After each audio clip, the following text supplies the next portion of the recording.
Nous passons directement à la lecture de la parole de Dieu dans l'évangile selon Marc, chapitre 12e, verset 31 à 33, qui dit ceci: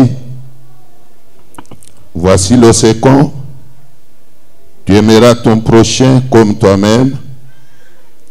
Il n'y a pas d'autre commandement plus grand que ceux-là.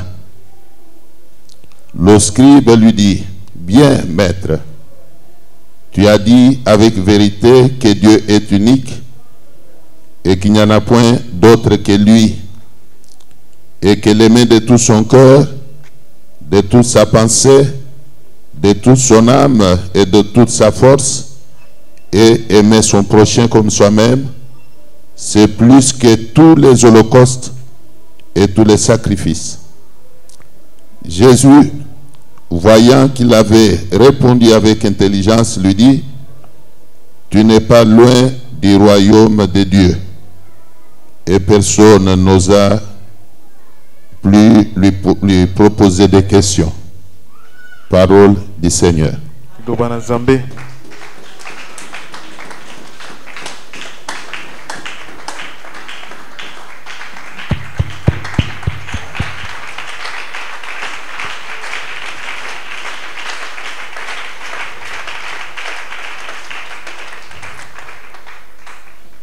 Tu es le gagnant d'aujourd'hui.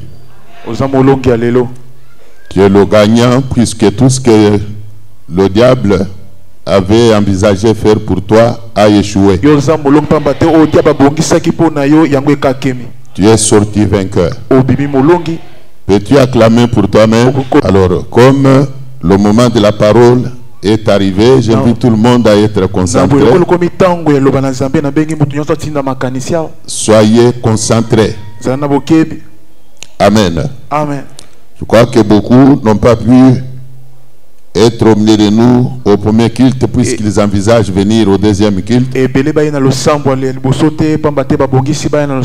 vous qui êtes venus au premier culte, là, on ne va pas non plus vous bloquer. Il faut qu'on arrive à vous libérer.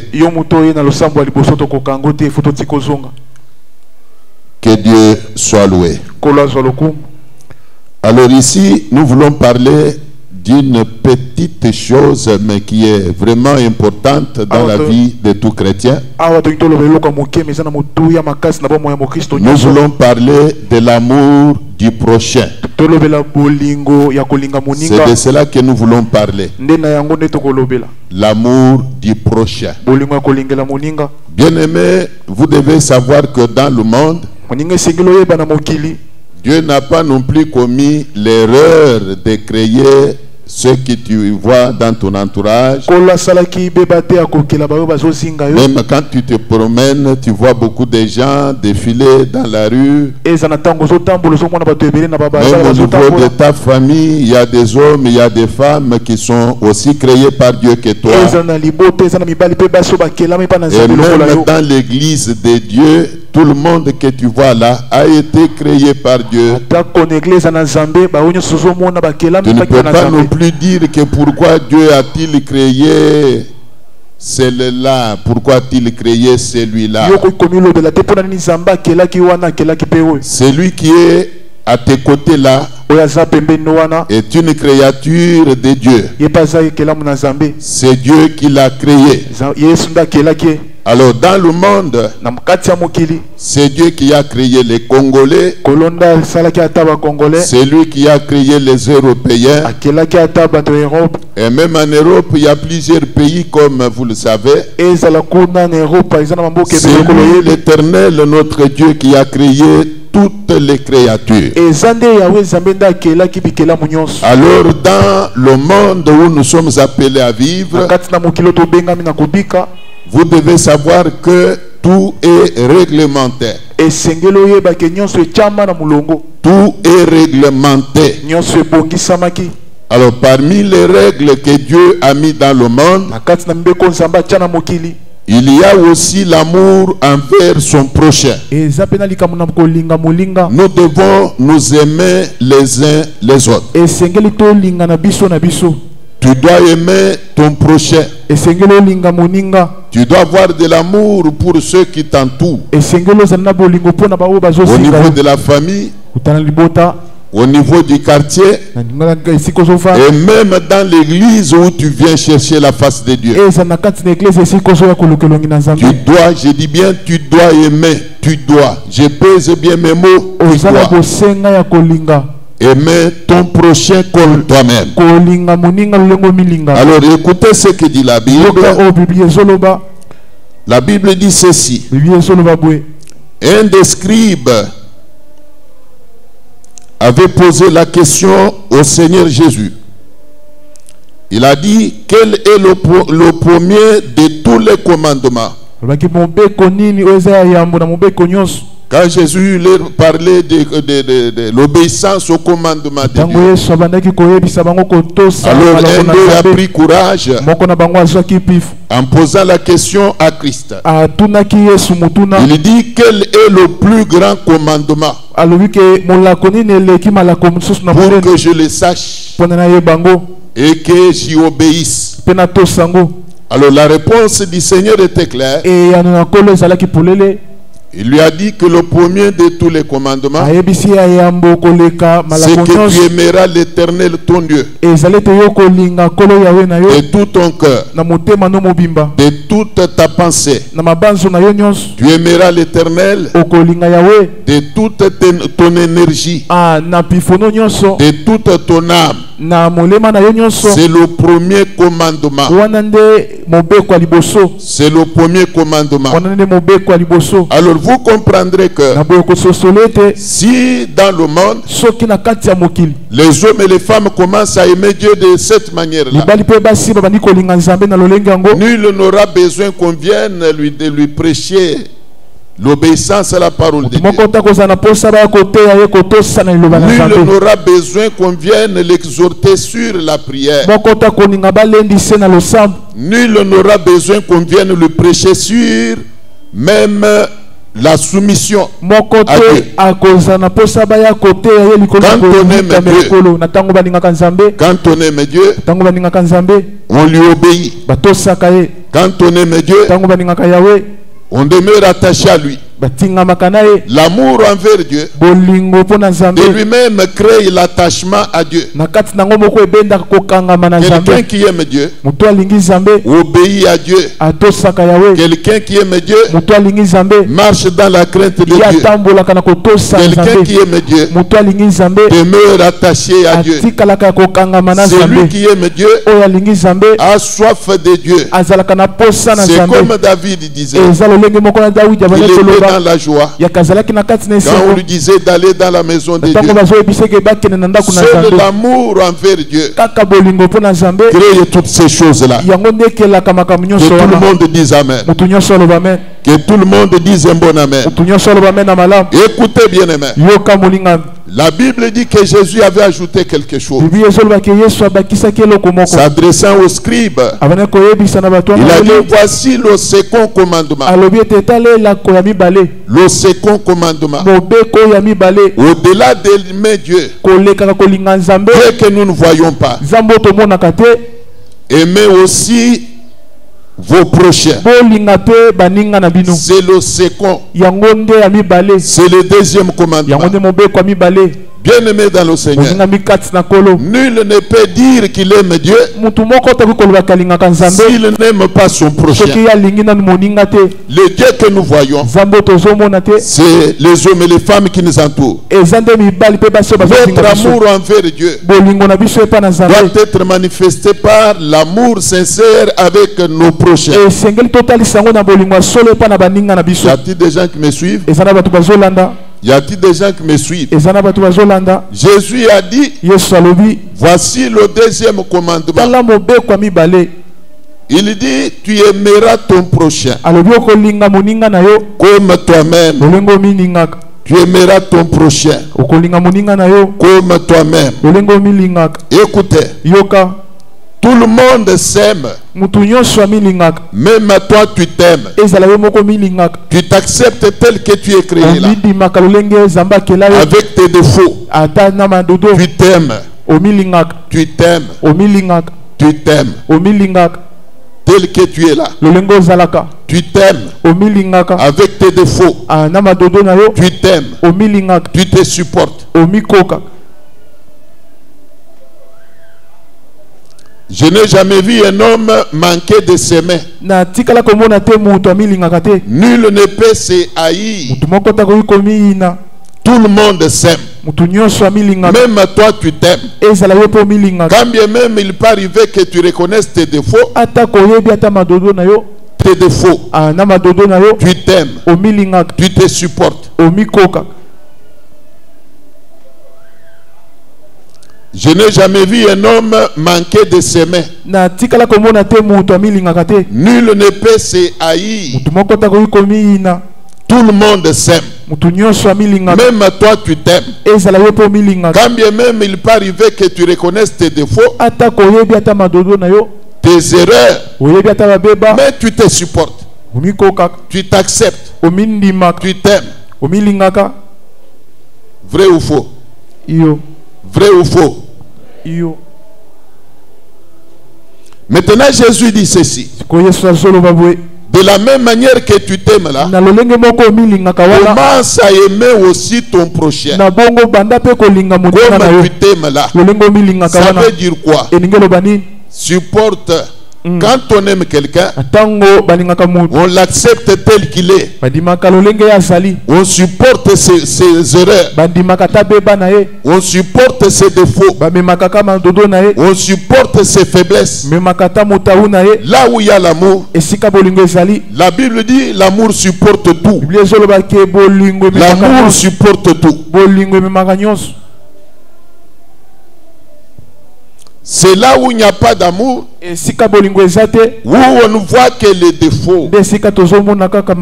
L'absence de l'amour entraîne les critiques,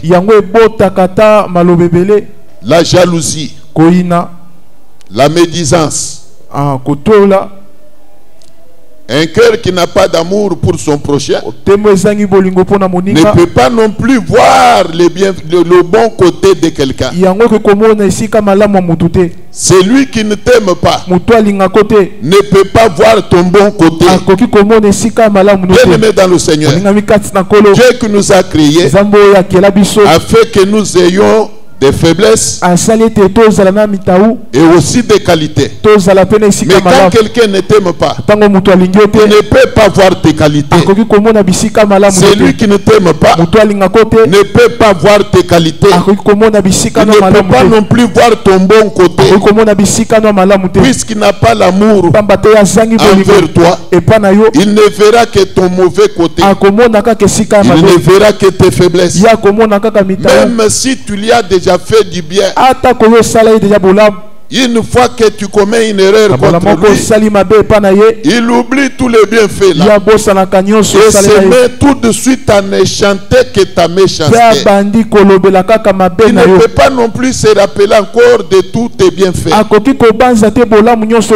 dans le Seigneur, c'est l'amour qui engendre ou amène l'homme à supporter tout. Même dans un mariage, les joints qu'il y a entre l'homme et la femme, c'est l'amour. L'amour sincère. Dans un mariage où il y a l'amour sincère, il ne peut pas y avoir des insultes. Il ne peut pas y avoir des bagarres. Dans un mariage où il y a un vrai amour, il ne peut pas y avoir de médisance. L'homme qui parle mal de sa femme, ou la femme qui parle mal de son mari, ça ne peut pas non plus exister. Dans un mariage où il y a l'amour, moi je vous dis que le divorce n'a même pas de place. Mais le divorce va entrer par où? Le fait qu'il y a un amour sincère, le divorce ne peut pas non plus entrer. Dans un mariage où l'homme et la femme s'aiment sincèrement, bien aimé dans le Seigneur, c'est la même chose. Alors, revenons un peu dans l'église. L'église n'est église que si elle est composée de plusieurs membres.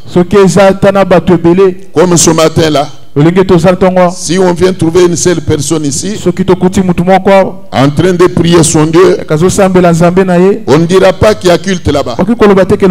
Même si tu pries à haute voix, à telle enseigne que les passants dans la rue commencent à entendre ta voix, on ne dira pas qu'il y a culte là-bas. Mais maintenant que nous sommes nombreux là, ceux qui passent dans la rue diront qu'il y a culte.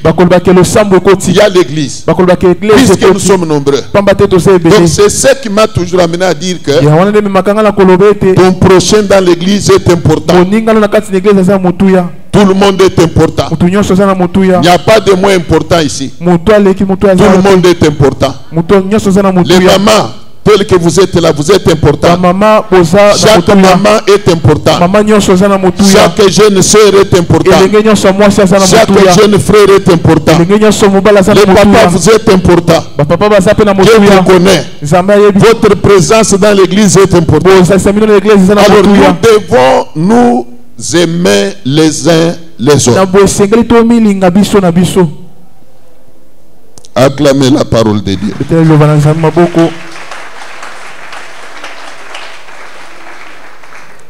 Lisons un peu 1 Jean chapitre 4.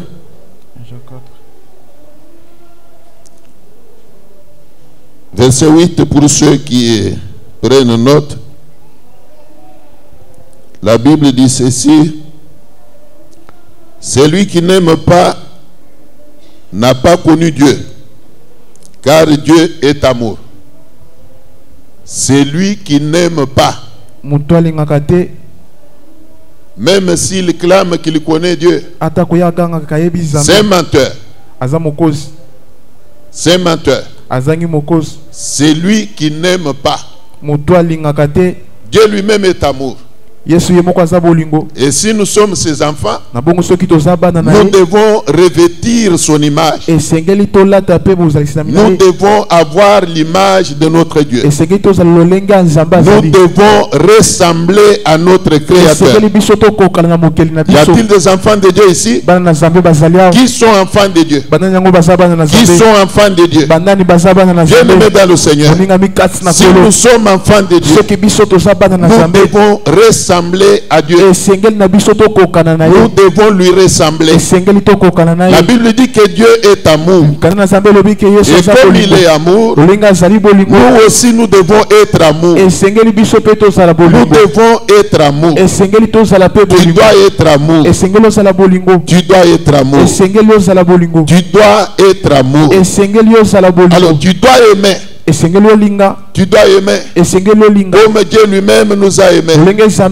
La Bible dit une chose. Il dit: car Dieu a tant aimé le monde qu'il a donné son Fils unique, afin que quiconque croit en lui ne périsse point, mais qu'il ait la vie éternel. Car Dieu a tant aimé le monde. Mais le monde que Dieu aime là est-il composé seulement des hommes et des femmes bons? Non, il y a aussi des méchants. Dieu n'a pas non plus regardé à la méchanceté des hommes. Dans l'amour qu'il a pour l'humanité, il n'a pas non plus regardé à notre méchanceté. Malgré notre méchanceté, la méchanceté de nos actions, Dieu nous a aimés. Il continue à nous aimer. Jusqu'aujourd'hui, Dieu t'aime. Jusqu'aujourd'hui, Dieu t'aime. La preuve que l'Éternel t'aime, te voilà en bonne santé. Te voilà vivant. Quand il y a eu des hommes qui ont dû rendre l'âme même ce matin, mais à toi, Dieu a donné la vie. C'est le symbole de l'amour de Dieu. envers toi. Mais si Dieu t'a aimé ainsi, tu dois aussi aimer ton prochain. Dieu supporte nos faiblesses.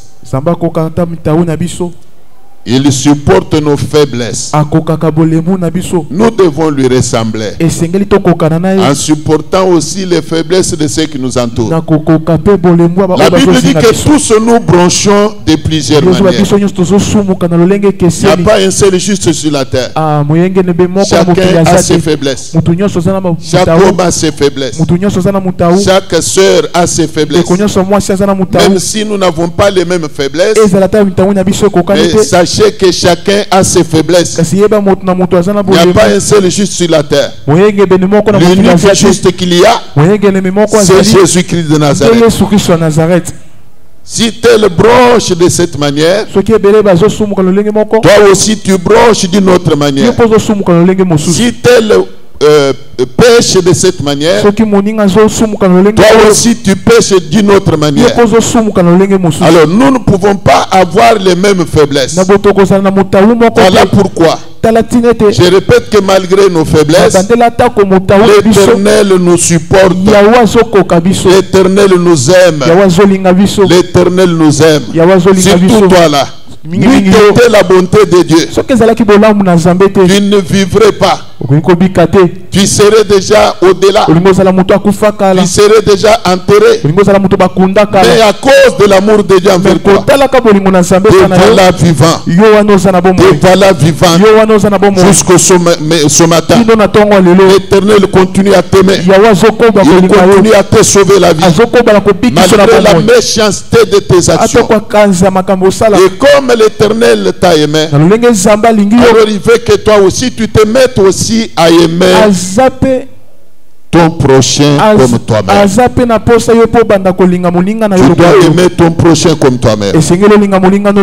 Bien-aimé, si dans l'église l'amour entre, si l'amour règne, si l'amour gagne des cœurs, il n'y aura pas de médisance, il n'y aura pas de division, il n'y aura pas de sous-groupe. Vous trouvez 2, 3 collés. Et quand ils se mettent ensemble, ils parlent mal de X ou de Y. On n'a pas ces choses. Si l'amour gagne nos cœurs, nous serons semblables à notre Seigneur. Si l'amour gagne nos cœurs, permettez que je vous dise que la main de Dieu opérera des miracles dans l'église.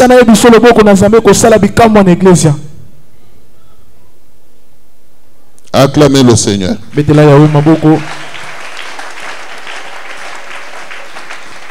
Celui qui n'aime pas n'a pas connu Dieu. Si tu es là, tu n'as pas l'habitude d'aimer les autres, il y a des gens que tu hais. Même à la cité où tu habites, et tu te glorifies pour cela. Je ne l'aime pas. Je le hais. Chaque fois que je le vois là, la colère me monte dans le cœur. Mais sache que tu ne connais pas Dieu. C'est ce que la Bible enseigne. Tu ne connais pas Dieu. Bien que tu aies l'habitude de fréquenter l'église, tu ne connais pas Dieu. Voilà qui explique pourquoi la main de Dieu tarde à nous venir en aide. La main de Dieu tarde à nous venir en aide, puisque nous n'obéissons pas à la parole de Dieu. C'est Dieu qui ordonne de nous aimer les uns les autres. Acclamez le Seigneur.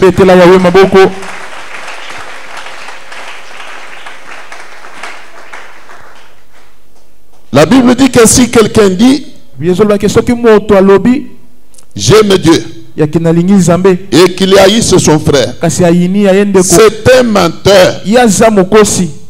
Si quelqu'un dit qu'il aime Dieu, alors qu'il ait certaines personnes sur la terre, il a des gens qu'il est. Il a des gens qui le hait. Il a des gens qui n'aiment pas voir. La Bible dit qu'il est un menteur. Et moi j'ajoute qu'il ne peut pas non plus voir la main de Dieu. Voilà pourquoi dans l'église, il y a beaucoup de gens qui prient beaucoup. Il y a beaucoup de gens qui ne voient pas la main de Dieu. Ils font beaucoup de prières. Et lesquelles prières ne produisent rien dans leur vie. Seulement puisque ils ne vivent pas selon la volonté de Dieu. Dans ce monde, tu existes par la volonté de Dieu. Tout le monde que tu vois là existe aussi par la volonté de Dieu. Dieu dit d'aimer ton prochain comme tu t'aimes toi-même. Si tu aimes ton prochain, quand tu le vois, tu dois être content. Comme ce matin là, nous devons être contents. Comme nous nous sommes vus là. Vous savez, il y a des gens qui peuvent se séparer, mais sans pouvoir se revoir encore. Nous étions ici avant-hier. Je vois beaucoup de figures là. De ceux qui étaient avec nous avant-hier ici. Mais maintenant que je vous revois là, j'ai la joie. J'ai la joie. Et je dis merci à Dieu qui a permis que nous nous voyions. Par amour que j'ai envers vous, je suis très content de vous. Et je bénis Dieu qui a permis que nous puissions nous revoir. J'ai aussi la ferme conviction que le même Dieu fera que nous nous revoyons encore les jours à venir. Il va permettre que nous nous revoyions encore au courant de la semaine grâce à lui. Acclamez-le alors.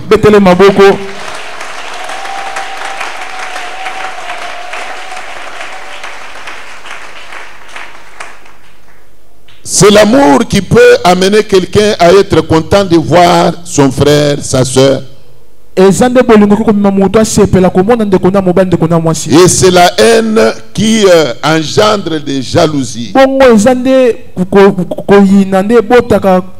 peut être assis dans l'église. Quand il voit seulement une autre soeur et un autre frère entrer, directement il sent une sorte de rancœur dans son cœur. C'est la haine. Même dans la rue, quand il arrive que tu vois, que tu rencontres ton prochain, quelqu'un que tu connais, et directement tu sens une rancœur monter dans ton cœur. Sache que tu n'as pas l'amour, c'est la haine. C'est la haine qui engendre la jalousie. Quand tu vois quelqu'un rendre même témoignage à Dieu devant l'église, que mes frères et sœurs, je bénis l'Éternel. Il m'a exaucé.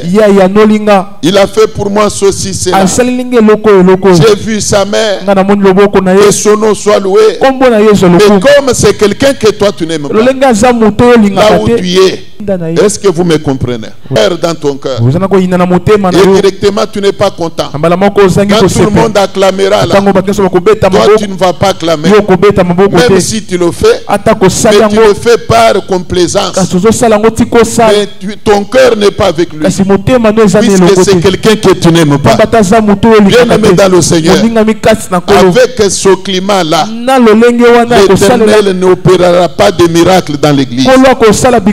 L'église c'est un cadre où doit régner l'amour. L'église de Dieu, l'église de Dieu joue le rôle de la lampe pour éclairer le monde. Je veux dire que si dans le monde il n'y a pas de l'amour entre les uns et les autres, mais dans l'église il doit y avoir de l'amour entre les mamans, entre les papas, entre les jeunes gens. Vous devez vous aimer. Vous devez vous supporter. La Bible dit que l'amour supporte tout. Je répète encore que Dieu ne nous a pas créés avec les mêmes qualités. Ça veut dire quoi? Là où toi tu es fort, l'autre peut être faible. Là où toi aussi tu es faible, là, l'autre peut être fort aussi. Mais nous devons nous supporter les uns les autres. L'amour doit nous amener à nous supporter les uns les autres. Vous savez, il y a des gens qui sont colériques. Il y a des gens qui sont impulsifs, si vous voulez. Mais parfois, toi, Dieu ne t'a pas créé comme ça. Tu n'es pas non plus impulsif, impulsif.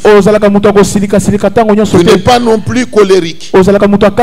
Mais supporte celui qui est colérique là. C'est une faiblesse qu'il a.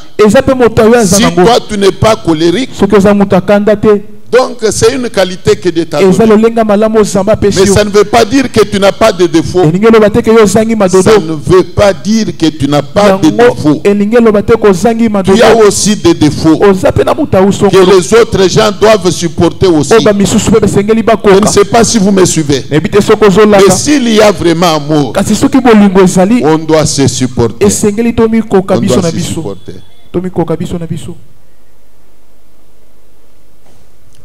C'est comme une maman qui est en train de préparer une nourriture avec le feu de bois. Quand il découvre qu'il y a un bois qui dégage la fumée, elle doit supporter. C'est dit, ce bois dégage la fumée. Il faut le retirer du feu. Elle le retire. Quelques minutes après, un autre bois commence à dégager aussi la fumée. Elle le retire. Quelques minutes après, un autre qui était resté commence à dégager la fumée. Elle le retire. Quelle sera la finalité? Le feu va s'éteindre et la nourriture ne va pas bouillir. C'est que la maman n'aura pas atteint son objectif. Pourquoi? Puisque là, sans sagesse, retirer tous les bois du feu. Mais une maman qui est sage va continuer à alimenter seulement. Elle va supporter la fumée là. Elle va supporter. Et la finalité sera telle que sa nourriture va bouillir. Et par conséquent, elle aura atteint son objectif. Est-ce que vous me comprenez? Donc il y a des gens qui dégagent la fumée dans l'église. Je peux prendre mon exemple. Il y a des gens ici qui méritent même d'être excommuniés. Il mérite d'être chassé de l'église. Il y a peur dans ton cœur. Et directement, tu n'es pas content. Quand tout le monde acclamera là, toi tu ne vas pas clamer. Même si tu le fais, mais tu le fais par complaisance. Mais ton cœur n'est pas avec lui. Puisque c'est quelqu'un que tu n'aimes pas. Bien-aimé dans le Seigneur, avec ce climat-là, l'Éternel n'opérera pas de miracle dans l'église. L'église c'est un cadre où doit régner l'amour. L'église de Dieu, l'église de Dieu joue le rôle de la lampe pour éclairer le monde. Je veux dire que si dans le monde il n'y a pas de l'amour entre les uns et les autres, mais dans l'église il doit y avoir de l'amour entre les mamans, entre les papas, entre les jeunes gens. Vous devez vous aimer. Vous devez vous supporter. La Bible dit que l'amour supporte tout. Je répète encore que Dieu ne nous a pas créés avec les mêmes qualités. Ça veut dire quoi? Là où toi tu es fort, l'autre peut être faible. Là où toi aussi tu es faible, là, l'autre peut être fort aussi. Mais nous devons nous supporter les uns les autres. L'amour doit nous amener à nous supporter les uns les autres. Vous savez, il y a des gens qui sont colériques. Il y a des gens qui sont impulsifs, si vous voulez. Mais parfois, toi, Dieu ne t'a pas créé comme ça. Tu n'es pas non plus impulsif, impulsif. Tu n'es pas non plus colérique. Mais supporte celui qui est colérique là. C'est une faiblesse qu'il a. Si toi, tu n'es pas colérique, donc c'est une qualité que Dieu t'a donnée. Mais ça ne veut pas dire que tu n'as pas de défauts. Ça ne veut pas dire que tu n'as pas de défauts. Tu as aussi des défauts que les autres gens doivent supporter aussi. Je ne sais pas si vous me suivez. Mais s'il y a vraiment amour, on doit se supporter. On doit se supporter.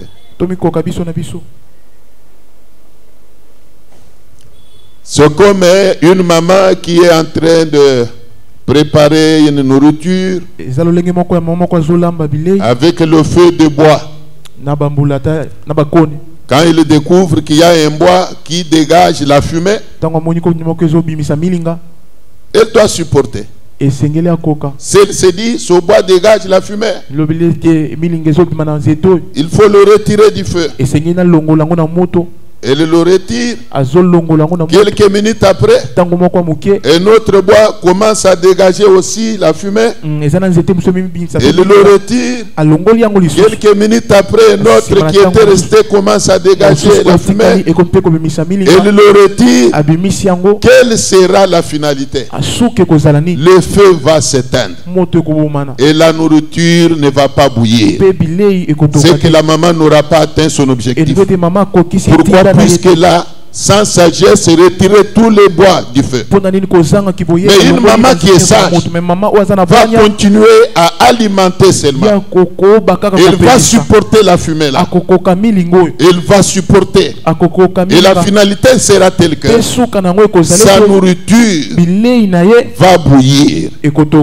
Et par conséquent, elle aura atteint son objectif. Est-ce que vous me comprenez? Donc il y a des gens qui dégagent la fumée dans l'église. Je peux prendre mon exemple. Il y a des gens ici qui méritent même d'être excommuniés.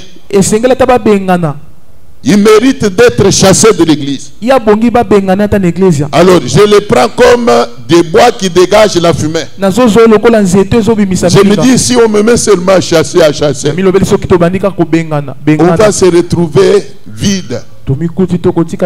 Supportons ceux qui dégagent la fumée. Mais exhortons-les toujours. Exhortons-les toujours. Voilà pourquoi nous sommes toujours nombreux comme ça. Acclamez le Seigneur.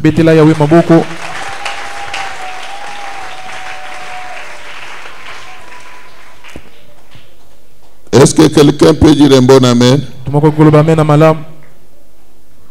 Lisons le dernier passage. Lévitique 19, verset 18. Lévitique 19e chapitre, 18e verset. La Bible dit ceci: tu ne t'évangeras point et tu ne garderas point de rancune contre les enfants de ton peuple. Tu aimeras ton prochain comme toi-même. Je suis l'Éternel. Que toute l'Église dise Amen. Amen. Tu ne t'évangeras point. Là on parle de la vengeance. C'est une parole adressée à ceux qui ont l'habitude de se venger. Ceux qui ont l'habitude de rendre le mal pour le mal. Il m'avait fait ceci. Et lui là, Il ne verra jamais mes dents. Lui là. Quand je me souviens de ce qu'il m'avait fait, vraiment mon cœur la hait. La Bible dit qu'il ne t'évangera pas. Tu ne peux pas non plus rendre le mal pour le mal. Toi, tu dois toujours rendre le bien pour le mal. Celui qui ne t'aime pas, toi aime-le. Fais-lui du bien. Fais-lui du bien. Fais-lui du bien. Laisse l'Éternel combattre pour toi. Toi ne combats pas pour toi-même. Laisse l'Éternel combattre pour toi. L'amour dont parle la Bible consiste à ce que nous nous abstenions de la vengeance. Il y a des gens qui disent que mais quand lui m'a fait ceci là, est-ce qu'il m'aime? Mais comment je peux l'aimer? Lui là, elle là, mon cœur le hait. Depuis qu'il m'avait fait ceci, cela, je n'aime même pas m'associer à lui. Je n'aime même pas le voir. Quand je le vois, je me souviens du mal qu'il m'avait fait. Bien aimé dans le Seigneur, la vengeance est à l'Éternel. La vengeance est à l'Éternel. Dieu dit, à moi la vengeance, à moi la rétribution. La vengeance est à Dieu. Nous ne devons pas nous venger. Amen. Amen. Et la Bible ajoute, tu ne garderas pas de rancune. Un enfant de Dieu ne peut pas être rancunier. Un enfant de Dieu ne peut pas non plus être rancunier. Tu ne peux pas être rancunier. Tu ne peux pas être rancunier.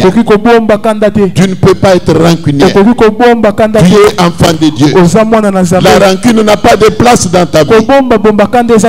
La Bible interdit cela en disant que tu ne garderas pas de rancune contre qui que ce soit. Aujourd'hui dans l'église, c'est plein de rancuniers. Et rancunier c'est qui? C'est celui qui se rappelle toujours du mal lui fait par X et Y. Il est rancunier. Et rancunier, c'est celui qui n'oublie pas le mal lui fait. Le rancunier ne pardonne pas. Le rancunier ne pardonne pas. Moi, je vous dis que manquer de pardonner, c'est s'éloigner de Dieu. Manquer de pardonner, c'est s'éloigner de Dieu. Manquer de pardonner, c'est se diviser, c'est séparer même de Dieu. Dieu est amour. Et si nous sommes amour, nous devons apprendre à pardonner. L'amour donne la capacité de pardonner. Quand quelqu'un aime son prochain, prenons l'exemple même d'une mère qui aime ses enfants. Les mamans sont là.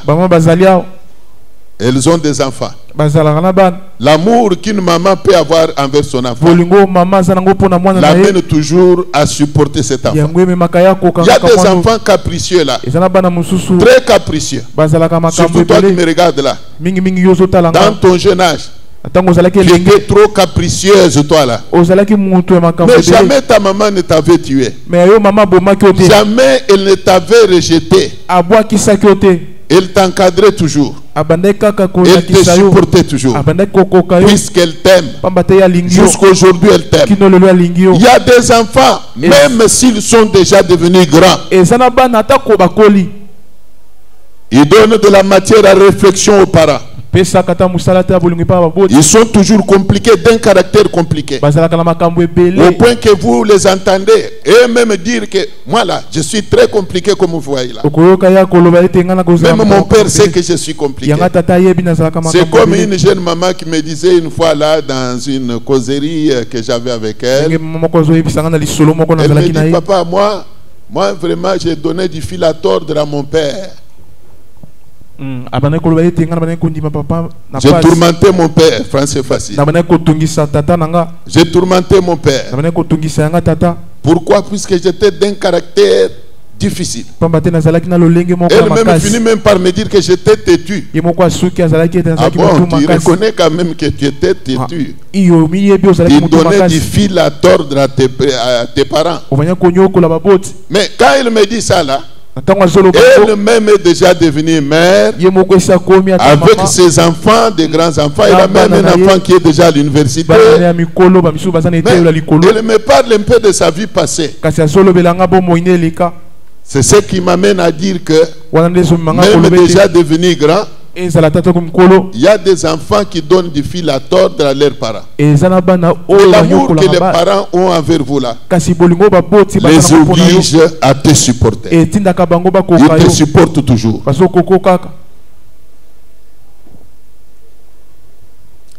Nous devons éviter des rancunes. Même dans nos quartiers, tu ne peux pas voir des rancunes. Dans ton quartier, tu as des hommes et des femmes au quartier à qui tu ne parles pas. Mais dimanche, tu as ta Bible, tu viens à l'église. Bien-aimé dans le Seigneur, arrêtons de constituer ou de faire des obstacles à la foi d'autres personnes. Mais soyons des canaux par lesquels les hommes et les femmes peuvent venir aussi au Seigneur. Car la Bible dit que nous sommes la lumière du monde. Il faut que notre lumière luise parmi les hommes, parmi les femmes, qu'ils voient nos bonnes œuvres et qu'ils glorifient l'Éternel le jour où Dieu va les visiter. Arrêtons d'être une barrière à la conversion de beaucoup de gens. Notre comportement peut aussi suffire pour que des païens viennent à Christ en voyant juste notre façon de vivre. Nous ne pouvons pas, nous ne devons pas être des rancuniers. Même dans nos familles, vous trouvez un enfant de Dieu, dans sa famille, il a des rancunes contre X et Y. Dans sa famille, il a des gens à qui il parle, mais il a des gens à qui il ne parle pas. Mais il est réputé chrétien. Il vient à l'église. Chaque soir il a l'église. Chaque dimanche il a l'église. Mais dans sa famille, il a des rancunes.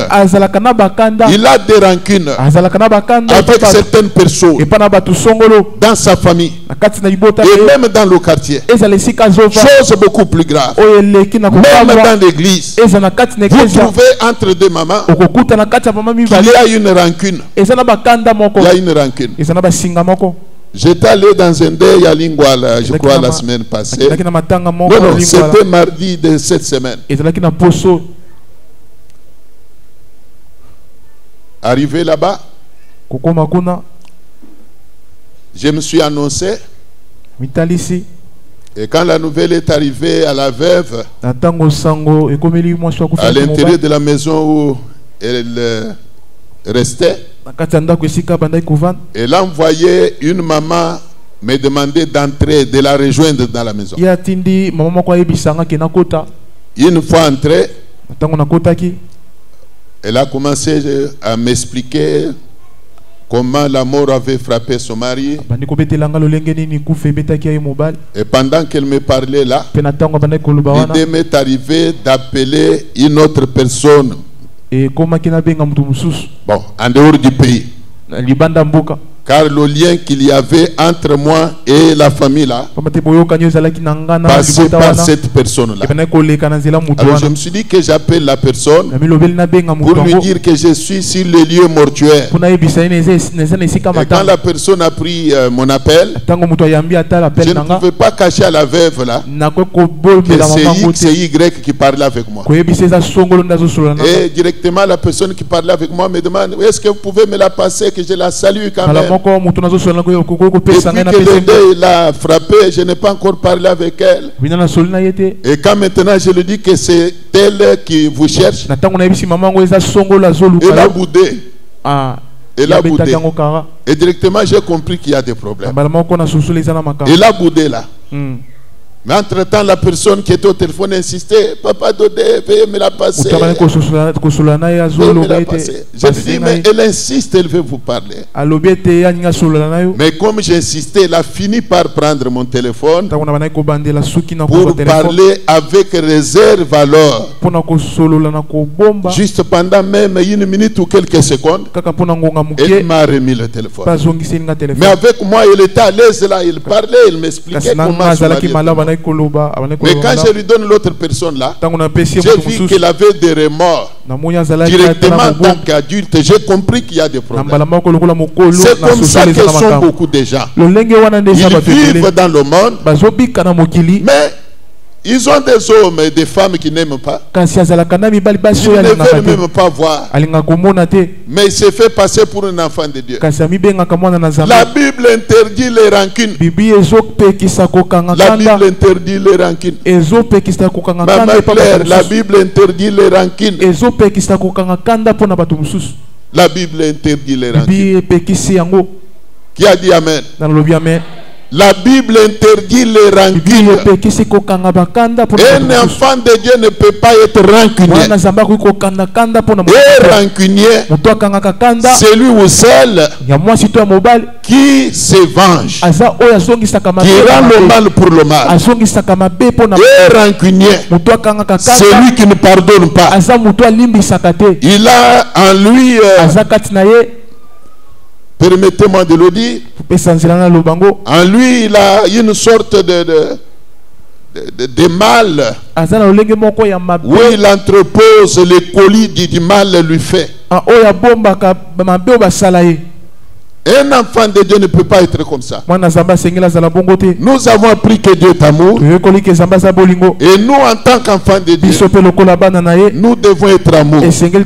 Là où il y a l'amour, il y a le pardon. Même dans un mariage, bien aimé dans le Seigneur, j'ai toujours enseigné moi que le secret de la longévité des mariages, c'est la capacité à se pardonner. Je vous dis la vérité. Si vous trouvez qu'un couple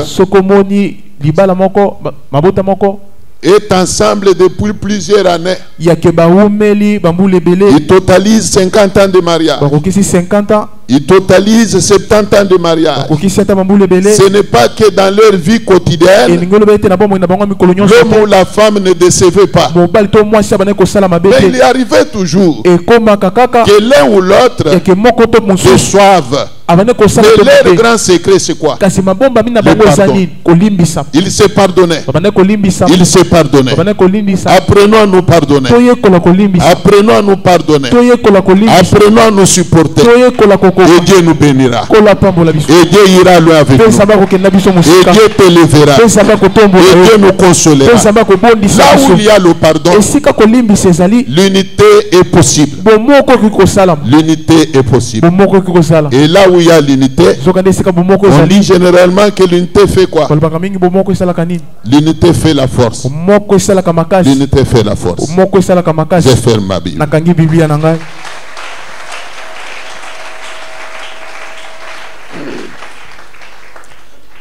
Inclinons-nous dans la prière.